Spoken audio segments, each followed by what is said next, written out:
mahirap talagang tanggapin ang isang payo, lalo na kung ang nagpapayo ay mas kailangan pa ng payo. Ako po ang inyong lingkod, Tagapanood TV. Isang mabiyaya at masaganang araw po sa ating lahat. Welcome back po dito sa ating YouTube channel at Facebook page. Panibagong araw, panibagong reaction video po ulit tayo mga tagapanood. At ang gagawa po natin ng reaction, bibigyan ng komento, opinion ay ang balitang Carlos Yulo nagbigay ng payo sa kanyang nakababatang kapatid na si Carl Eldrew Yulo. Tara na't sama-samang alamin kung ano ang naging payo ni Kaloy sa kanyang kapatid. Kaya naman simulan na po natin ang ating reaction video sa araw na to mga tagapanood. Let's do this!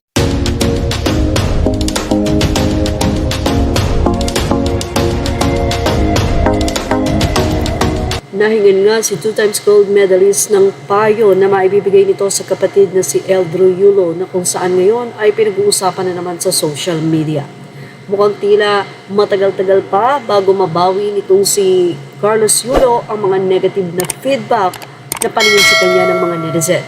Maliban na lamang talaga siguro kung magkakaroon siya ng reconciliation sa kanyang pamilya. Ayon sa naging pahayag at advice ni Carlos Yulo para sa kapatid, ang payo ko kay Eldrew, magsanay siyang mabuti, tingin ko magkaiba ang landas na tatahakin namin. At least nang hingan itong si Carlos Yulo ng payo para sa kapatid ay hindi ito umiwas at nagbigay talaga siya ng advice para kay Eldrew.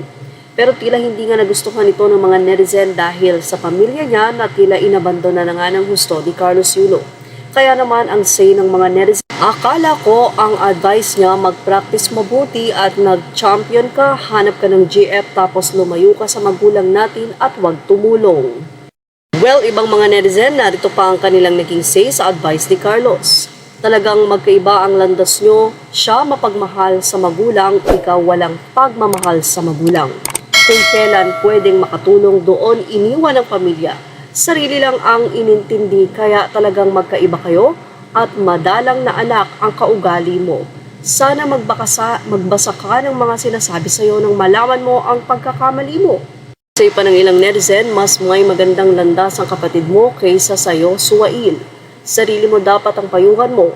Ang isang nagpapayo dapat may katangian bilang mabuting tao, mabuting anak, mapagmahal sa pamilya. Tanungin mo ang sarili mo. Wow, Carlos, huwag kang masyadong confident sa sarili mo. Dapat payo mo ay ganito. Huwag mo kong gayahin na tinakwil ang magulang natin. Ipa ng ilang mga netizen, tumahimik ka, ikaw prodigal son, kapatid mo mapagmahal at masunurin sa magulang, marunong rumespeto. Dahil dyan sa GF na naging bato na puso niya sa mga magulang niya. May araw din naman ng paniningili. Di habang buhay nasa ganyang estado ka, madaling mawala sa iyo lahat pag di ka marunong magpakumbaba sa mga magulang mo. Buwan na nga na hindi pa rin nahuhupa ang nasabing issue kila Carlos at sa kanyang pamilya. Ganyan po tayong mga Pilipino, mga tagapanood eh. Mahirap po para sa atin na makalimutan agad yung mga bagay na masasakit na ginawa. Hindi po ba mga tagapanood? Alam po nating lahat yan. Kahit sino pong mga Pilipino, kapag nasakpan mo at talagang matagal po naghihilom yung sugat. O sabihin na natin, napatawad mo na siya, na kumbaga wala na yon. Pero patuloy pa rin po yung ano na yun, yung issue na yun. Nandiyan po, palipad-lipad lang po yan, mga tagapanood. Hanggat hindi niya po kinokorek yung sarili niya, hanggat hindi po siya lumalantad ulit, harapin yung magulang niya. Yung tabang nag-uusap po talaga sila mga tagapanood para maayos na po yung issue nila. Kasi ang pinakamasakit po talaga na bagay na nagawa ni Carlos Yulo, ito po yung nakita ko mga tagapanood, kung bakit ganito na lang yung mga tao sa kanya, is yung pinagmukha mo ngang masama yung nanay mo. Pagkatapos nun, bigla mo na siya pong tinalikuran. 'Di ba? Okay sana yung payo mo eh. Mas maayos yun. Kaso nga lang, bitin yung mga tao doon, mga tagapanood eh. 'Di ba? Ang kagandahan lang doon, hiningihan ka ng payo para doon sa kapatid mo, nagbigay ka.